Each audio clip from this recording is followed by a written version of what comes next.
Dendrochronology is the study of tree rings, broadly speaking. And then we've subfielded it a lot. Dendrochronology is one of those fun fields where we like to just throw new words onto the end of dendro to see how many different new fields we can create. So there's like dendropyrogeography if you're like doing fire stuff, or dendrohydroclimatology if you're doing hydroclimatology, but with dendrochronology. I'm using tree rings to study ecology. These two are studying climate, but in different ways. I had a lot of fun helping Ben collect his field data. I didn't know how old the trees were that we were cutting down, but we were just out there just sawing them down, and we came in here and looked at how old some of them were. It's like, oh my, I cut that down. Tiny little trees like about this big or like 60 years old. The more that we know about the past, the better we can actually prepare for the future. If we're talking about climate change, and we're talking about how increases in temperatures or changes in precipitation are going to change stream flow or all these other kind of things, it's important to have as much information about what's happened in the past in terms of how those interactions have happened.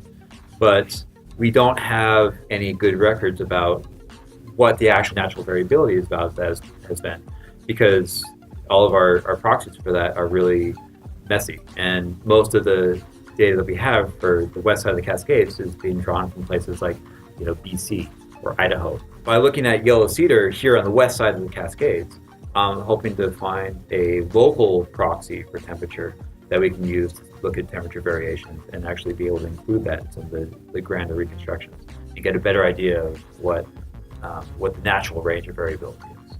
2015 is a year that I think of as being pretty classic. It was the second year of a really warm summer, low precipitation in the winter, and had very minimal snowpack. So if you look at my tree samples, you'll see a particularly wide ring around 2015. It serves as a little bit of a marker here to make sure I'm doing things correctly. And if you look at 2011, that's a particularly narrow year.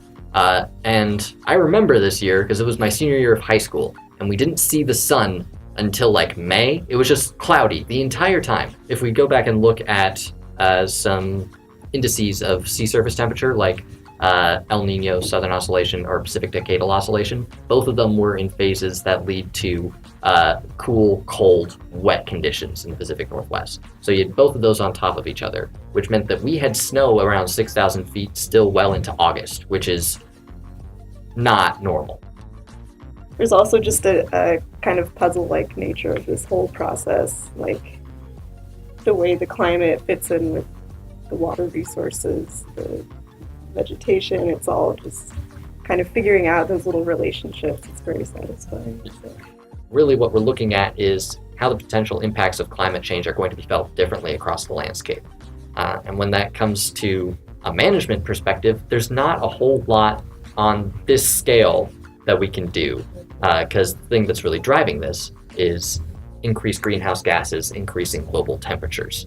It's more information about how climate change is going to affect people, and hopefully get people to create policies that are going to reduce the amount of greenhouse gases and reduce the rate of temperature rise.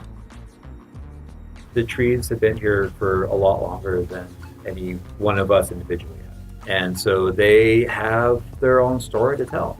And so what we're trying to do is trying to, coax that story out and see what it is they can actually tell.